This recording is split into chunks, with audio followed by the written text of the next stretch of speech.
Selamat siang pemirsa, TVku menghadirkan kembali kabar Jawa Tengah untuk Anda. Program berita ini juga dapat disaksikan melalui live streaming di tvku.tv/live. Bersama saya Mira Azahra, inilah berita utama edisi kali ini. Hadapi banjir, Dewan minta drainase dapat perhatian.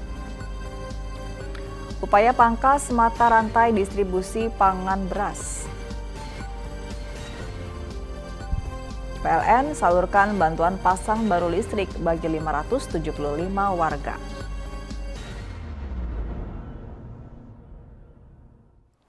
Pemirsa, inilah kabar Jawa Tengah selengkapnya. Kami awali dari Semarang. Mengantisipasi banjir, DPRD Kota Semarang meminta drainase di Kota Semarang dapatkan perhatian lebih. Selain itu, koordinasi lintas lembaga juga diminta dimaksimalkan supaya banjir saat hujan deras mengguyur Kota Semarang tidak terulang. Pengalaman banjir di Jalan Raya Kaligawi, Jalan Mukti Harjolor, saat hujan deras mengguyur Kota Semarang pada Selasa malam menjadi perhatian serius DPRD Kota Semarang. Ketua DPRD Kota Semarang meminta supaya upaya-upaya pengerukan sedimentasi terus dilakukan, khususnya di drainase yang menuju ke sungai besar. Sebab dikhawatirkan masih banyak sumbatan-sumbatan yang dapat mengganggu aliran air. Selain itu, untuk mengurai banjir saat hujan deras melanda Kota Semarang, Pemkot Semarang diminta juga melakukan koordinasi lintas sektoral dan instansi. Sebab sejumlah sungai besar di Kota Semarang merupakan kewenangan pemerintah pusat atau BBWS Pemali Juwana, sehingga sistem pompa dapat lebih dimaksimalkan dan tidak saling lempar tanggung jawab saat terjadi banjir. Mendorong nih pemerintah Kota Semarang supaya segera diturunkan timnya untuk pembenahan drainase dan subdrainase. Untuk sungai-sungai besar, alhamdulillah sudah dinormalisasi. Walaupun ada beberapa yang belum, hanya persoalannya tidak cukup untuk normalisasi sungai. Kalau drainasenya itu tidak dibenahi. Itu kan akses yang menuju ke sungainya ini yang sebetulnya banyak sumbatan. Itu segera diperbaiki, dinormalisasi juga agar hujan, ini kan hujan baru 3 kali kalau nggak salah atau 4 kali.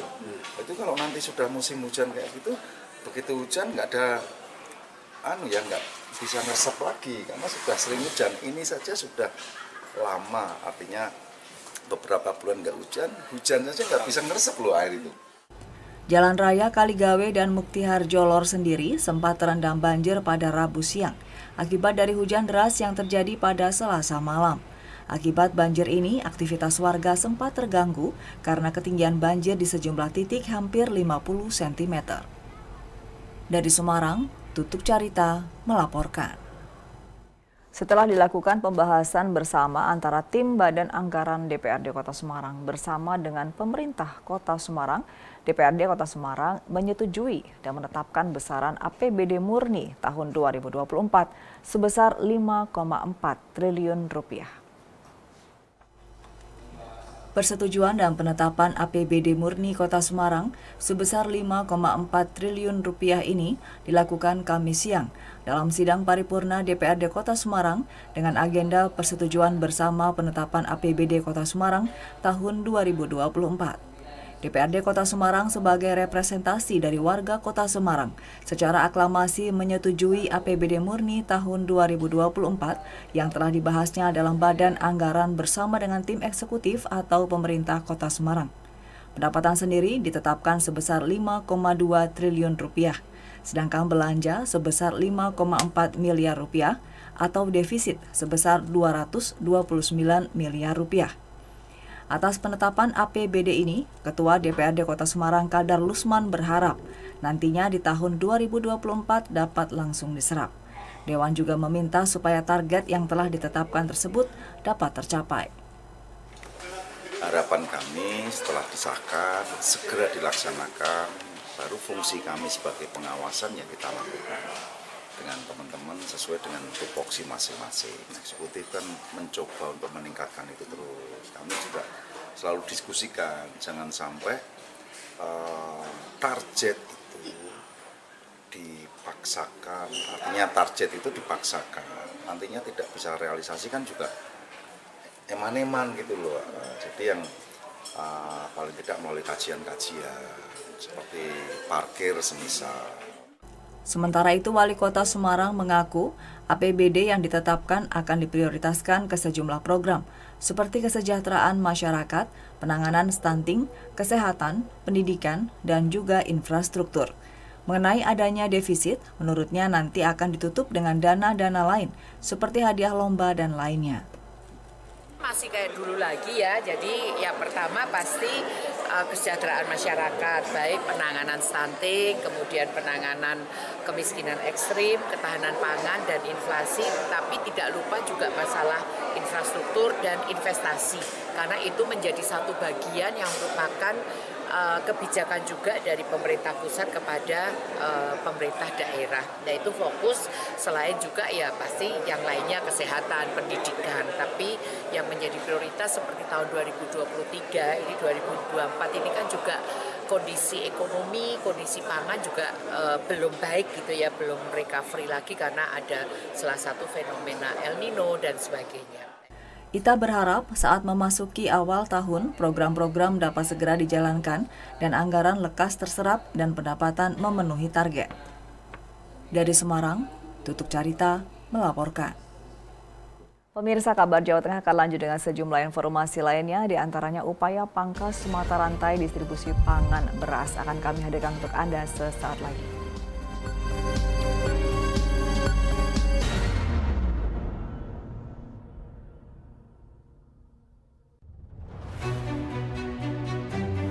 Jadi rumah BUMN Gunung Kidul ini dibangun untuk mendampingi UMKM agar lebih dikenal di banyak kalangan masyarakat. Salah satu dari 4 prioritas programnya adalah ekspor. Kemudian kami dapat tawaran dari PLN untuk mengikuti pameran di Pasar Senggol Turki. Untuk PLN kami menyampaikan yang pertama terima kasih atas kesempatannya selama ini. Jadi selama 2 tahun ini kami diajak untuk ikut pameran G20, kemudian kami diajak untuk kemarin pameran. Kami berharap rumah BUMN Gunung Kidul binaan PT PLN Persero dapat menjadi wadah bagi UMKM di Yogyakarta dan sekitarnya. Rumah BUMN Gunung Kidul dari Yogyakarta untuk dunia. Negara kita ini masih memerlukan sangat banyak dokter. Salah satu cara untuk melengkapi kebutuhan itu, maka pembukaan fakultas kedokteran perlu kita genjot dan optimalkan. Universitas Dian Nuswantoro selama ini sangat responsif menyikapi kebutuhan masyarakat. Dengan diluncurkannya Fakultas Kedokteran Udinus ini, semoga jadi salah satu pemicu energi untuk mewujudkan terpenuhinya layanan kesehatan untuk seluruh masyarakat. Sukses selalu ya.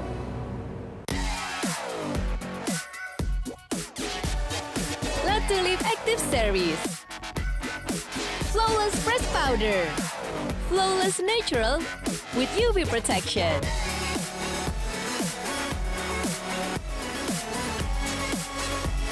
Shimmering touch for natural glow. Stay active, be beautiful with Latulip Active Series.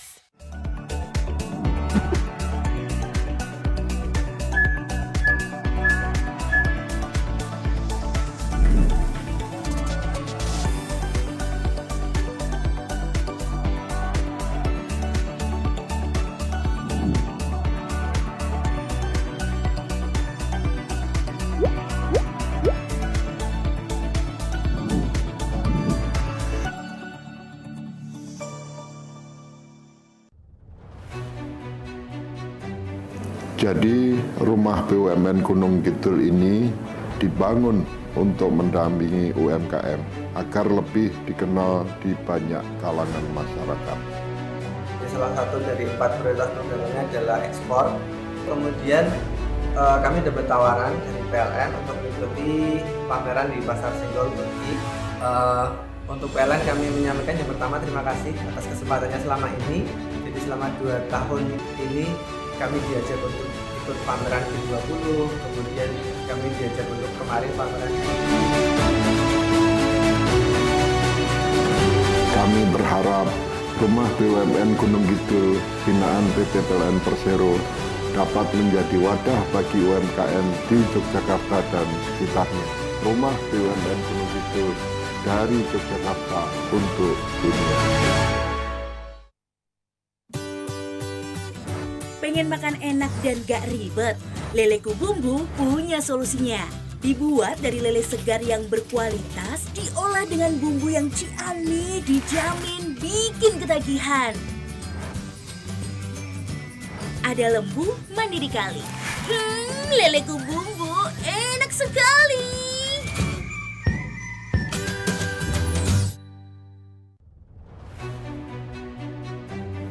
Jadi rumah BUMN Gunung Kidul ini dibangun untuk mendampingi UMKM agar lebih dikenal di banyak kalangan masyarakat.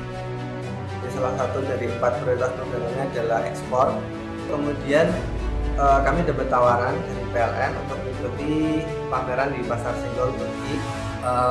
Untuk PLN kami menyampaikan yang pertama terima kasih atas kesempatannya selama ini.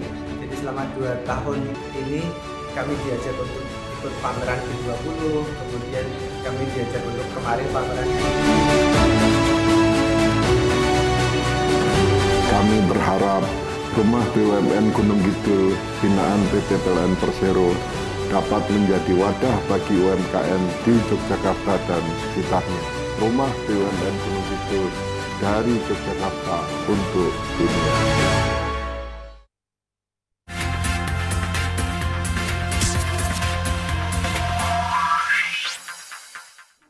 Terima kasih pemirsa Anda masih bersama kami di Kabar Jawa Tengah. Untuk menekan harga bahan pangan yang melambung tinggi, Kantor Perwakilan Bank Indonesia Jawa Tengah bersama Pemkot Semarang menghadirkan kios Pandawa Kita. Keberadaan kios Pandawa Kita diharapkan mampu menekan laju inflasi. Kantor Perwakilan Bank Indonesia Jawa Tengah bersama Pemkot Semarang menghadirkan kios Pandawa Kita untuk menekan laju inflasi di provinsi ini.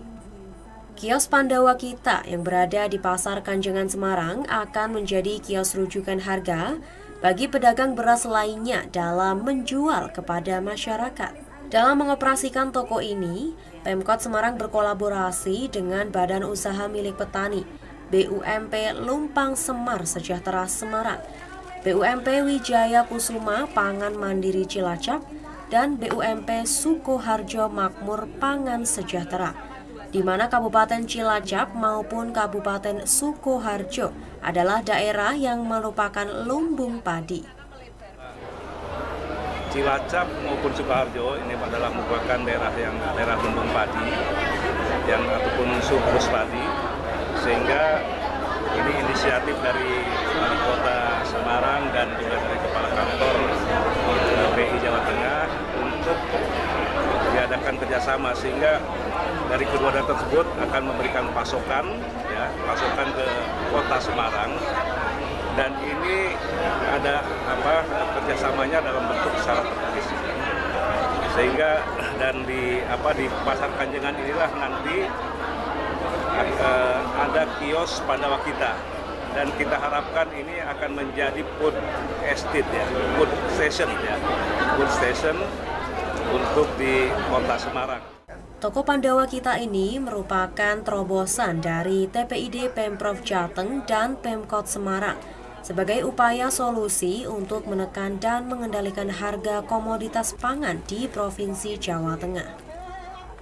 Harapannya memang ini ke depan kapasitas beras akan kita jual juga akan bertambah, sehingga akan efektif toko Pandawa Kita ini menjadi market price reference, sehingga nanti harga-harga di luar dari toko Pandawa Kita ini bisa mengikuti harga yang kita tetapkan di sini.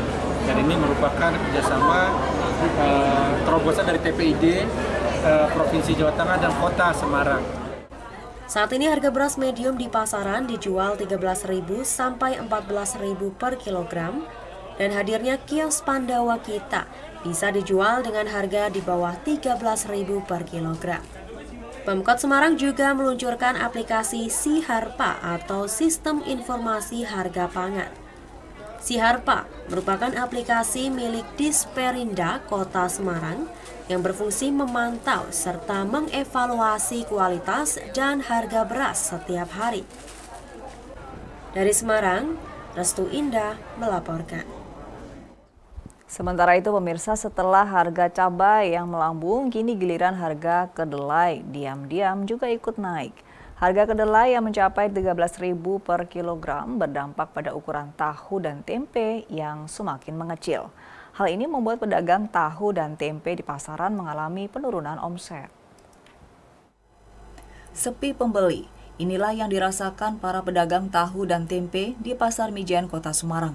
Pedagang mengatakan dampak naiknya harga kedelai yang mencapai Rp13.000 per kilogram membuat tahu dan tempe dalam beberapa hari terakhir ukurannya semakin mengecil dibandingkan produksi tahu tempe pada pekan lalu.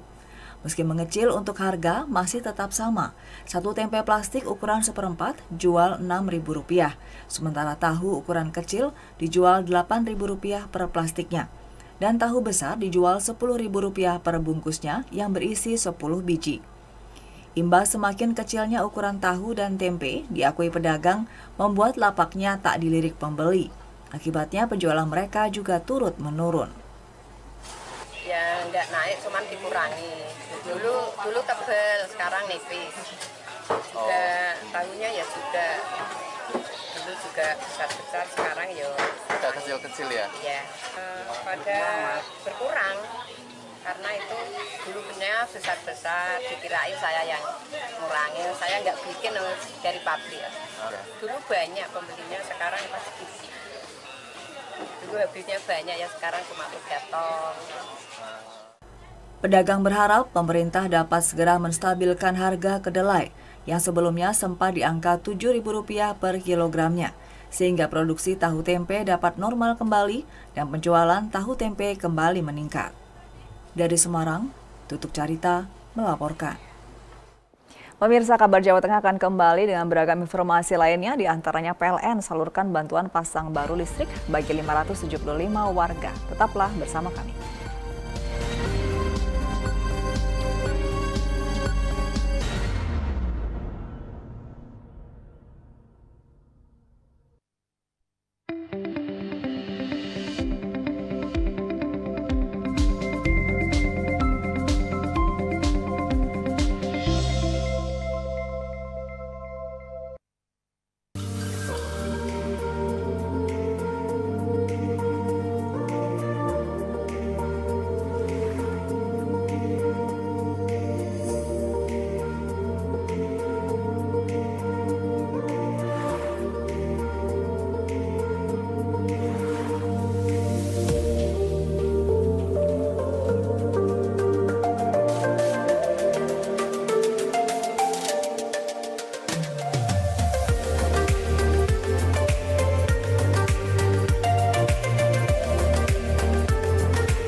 Jadi rumah BUMN Gunung Kidul ini dibangun untuk mendampingi UMKM agar lebih dikenal di banyak kalangan masyarakat.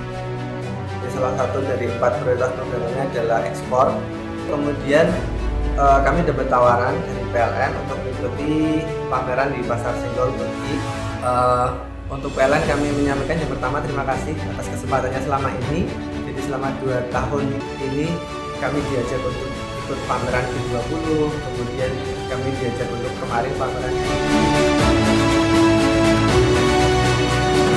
Kami berharap Rumah BUMN Gunung Kidul binaan PT PLN Persero dapat menjadi wadah bagi UMKM di Yogyakarta dan sekitarnya. Rumah BUMN Gunung Kidul dari Yogyakarta untuk dunia. Negara kita ini masih memerlukan sangat banyak dokter.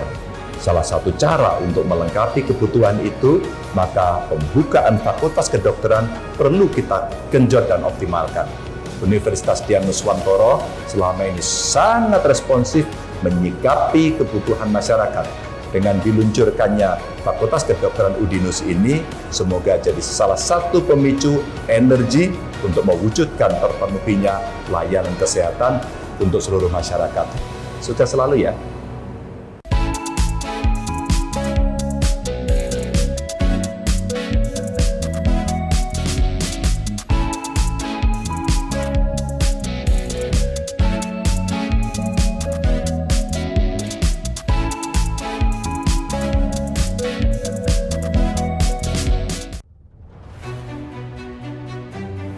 Jadi Rumah BUMN Gunung Kidul ini dibangun untuk mendampingi UMKM agar lebih dikenal di banyak kalangan masyarakat. Salah satu dari 4 prioritas programnya adalah ekspor. Kemudian kami dapat tawaran dari PLN untuk mengikuti pameran di Pasar Senggol Turki. Untuk PLN kami menyampaikan yang pertama terima kasih atas kesempatannya selama ini. Jadi selama 2 tahun ini kami diajak untuk ikut pameran G20, kemudian kami diajak untuk kemarin pameran. Kami berharap Rumah BUMN Gunung Kidul binaan PT PLN Persero dapat menjadi wadah bagi UMKM di Yogyakarta dan sekitarnya. Rumah BUMN Gunung Kidul dari Yogyakarta untuk dunia.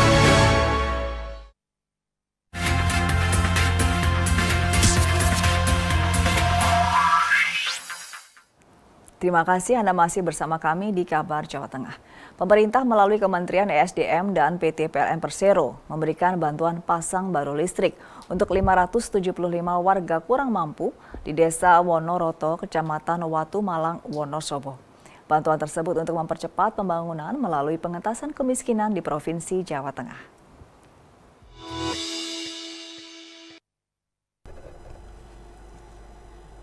PLN bersama mitra kerja berkolaborasi memberikan bantuan pasang baru listrik atau BPBL secara gratis.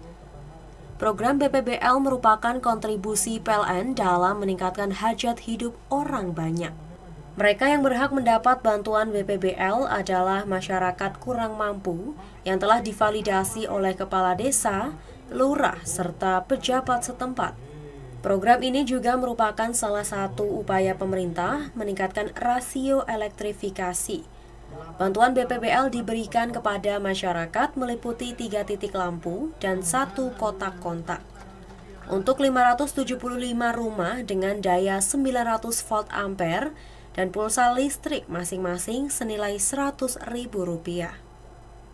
Kami siap bersinergi, berkolaborasi, siap menjalankan perintah yang ditugaskan kepada PLN untuk melistriki listrik ke seluruh masyarakat, sehingga harapan kami melalui bantuan ini seluruh masyarakat di Indonesia bisa mendapatkan, dan seluruh masyarakat Indonesia sudah memiliki listrik sehingga rasio elektrifikasi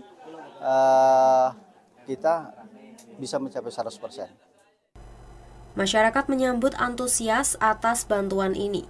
Wardoyo, salah seorang warga penerima bantuan dari Desa Wonoroto, menyampaikan rasa terima kasihnya atas bantuan BPBL yang diterimanya. Niki kula pun tampi listrik, saluran listrik gratis. sederenge kula tampi saluran listrik kula nyalur saking nggen raine. Lan iki matur nuwun sanget pun tampi saluran listrik gratis. Semoga PLN tetap jaya. Peresmian bantuan ini juga dihadiri langsung oleh staf ahli Direktur Pembinaan Program Ketenagalistrikan, Direktorat Jenderal Ketenagalistrikan Kementerian ESDM Hari Purnomo, Senior Manajer Niaga dan Manajemen Pelanggan PLN UID Jawa Tengah dan Daerah Istimewa Yogyakarta, Dian Herizal, dan Manajer PLN UP3 Purwokerto, Denny Fitrianto. Dari Wonosobo, Restu Indah melaporkan.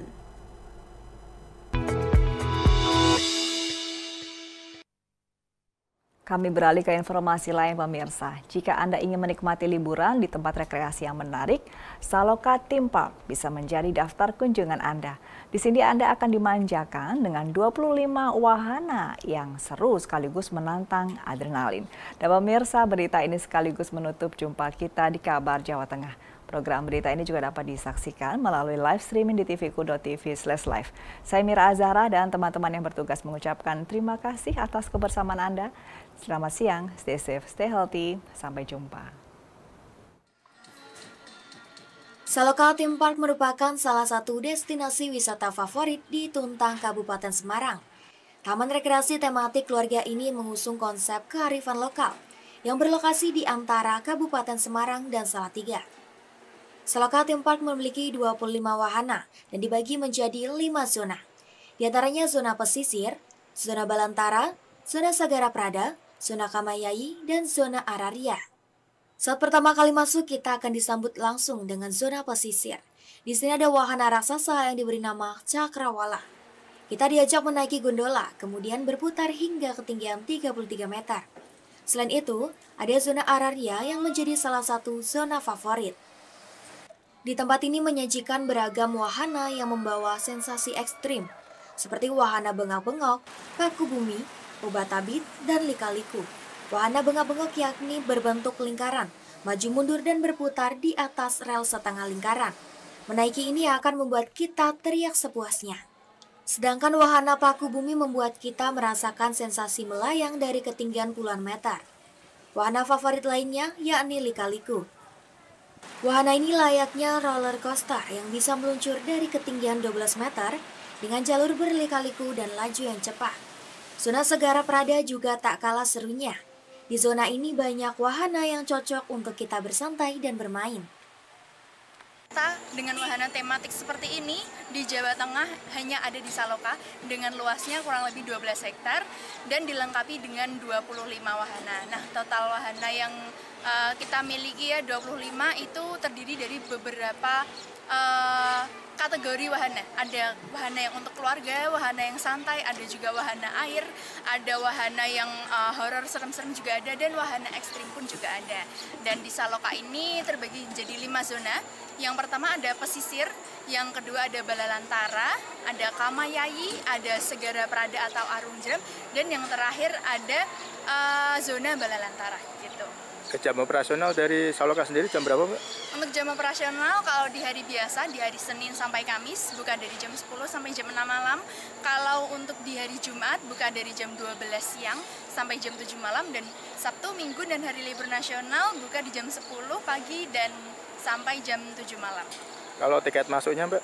Tiket masuknya kita di hari biasa 120.000, di weekend 150.000. Tapi untuk harga tiket tersebut itu adalah tiket terusan. Jadi hanya membayar sekali saja di depan sudah mendapatkan semua wahana. Pengunjung yang datang pun tak hanya dari Semarang saja, tetapi juga luar kota. Seperti Ali, salah satu pengunjung asal kota Solo ini membawa keluarganya untuk menikmati wahana di sini. Bagus sih, lengkap. Edukasi untuk anak-anak juga ada, bagus. Naik ke wahana apa aja, Pak? Itu yang apa itu roller coaster, terus paku bumi, rata tadi semuanya rata. Yang ya, paling Arung Jeram juga ada. Yang paling favorit apa, Pak? Paling favorit saya paling suka karena dengan anak cucu ya, Arung Jeram. Pada Saloka Theme Park masih ada zona lainnya yang berisi wahana-wahana menarik yang bisa dicoba bersama keluarga. Jam operasionalnya Saloka Park yakni mulai pukul 10 pagi hingga 8 malam. Selain full time, kita juga bisa mendapatkan program menarik tiket Saloka at Night yang hanya membayar Rp80.000 jika kita datang mulai pukul 4 sore. Bagaimana? Anda tertarik untuk berlibur dan seru-seruan bersama keluarga atau pasangan di Saloka Theme Park? Dari Kabupaten Semarang, Irfan Diardianto melaporkan.